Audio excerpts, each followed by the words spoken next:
चीन और ताइवान की स्थिति तनावपूर्ण है। रूस यूक्रेन पर हमला कर ही रहा है, वहां युद्ध चल ही रहा है। अभी जंग सिर्फ जमीन, पानी और हवा में होता है, लेकिन कुछ सालों में ही यह अंतरिक्ष में भी होने लगेगा। दुश्मन देश एक दूसरे के सैटेलाइट को मार गिराने के लिए एंटी सैटेलाइट हथियार बना चुके हैं। सैटेलाइट को मार गिराने का मतलब है संचार, नेविगेशन, निगरानी समेत कई सुविधाओं का बंद होना। ऐसे प्रक्षेपास्त्र यानी मिसाइल या रॉकेट जो तेज गति से जाकर अंतरिक्ष में धरती के चारों तरफ चक्कर लगा रहे दुश्मन देश के सैटेलाइट को मार गिराए, उसे एंटी सैटेलाइट हथियार कहते हैं। बात है 1957 की, जब सोवियत संघ ने दुनिया का पहला सैटेलाइट स्पुतनिक 1 लॉन्च किया था।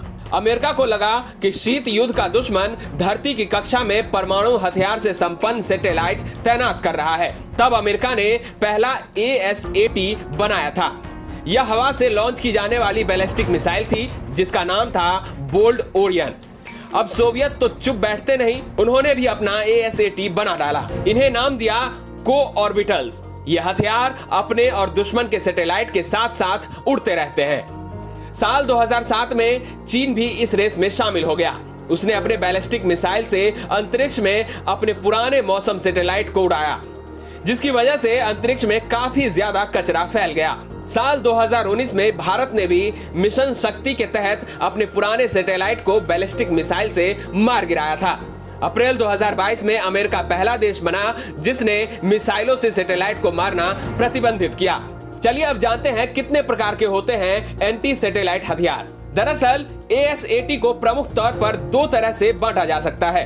एक वो जो ताकतवर तरीके से हमला करते हैं, दूसरे वो जो नहीं करते। ASAT की काइनेटिक ऊर्जा का फायदा उठाकर उसे किसी सैटेलाइट से टकरा दिया जाए तो भी सैटेलाइट खत्म हो जाएगी। दूसरे होते हैं नॉन काइनेटिक हथियार, यानी इसमें किसी तरह के मिसाइल, रॉकेट या ड्रोन का उपयोग नहीं करते, बल्कि साइबर अटैक किया जाता है। सैटेलाइट को लेजर के जरिए बेकार कर दिया जाता है।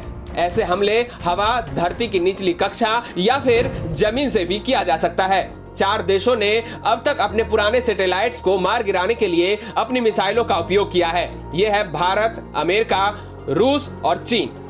अब सवाल भारत के पास कौन सा ASAT हथियार है, तो भारत के लिए एंटी सैटेलाइट मिसाइल के लिए पृथ्वी एयर डिफेंस सिस्टम है। इसे प्रद्युमन बैलिस्टिक मिसाइल इंटरसेप्टर भी कहते हैं। यह एक्सो एटमॉस्फेरिक और एंडो एटमॉस्फेरिक के टारगेट पर हमला करने में सक्षम है। हमारे वैज्ञानिकों ने पुराने मिसाइल सिस्टम को अपग्रेड किया है, उसमें नए एलिमेंट जोड़े हैं। इसका मतलब यह है कि पहले से मौजूद पैड सिस्टम को अपग्रेड कर 3 स्टेज वाला इंटरसेप्टर मिसाइल बनाया गया है। फिर मिशन शक्ति के परीक्षण में उसी का इस्तेमाल किया गया।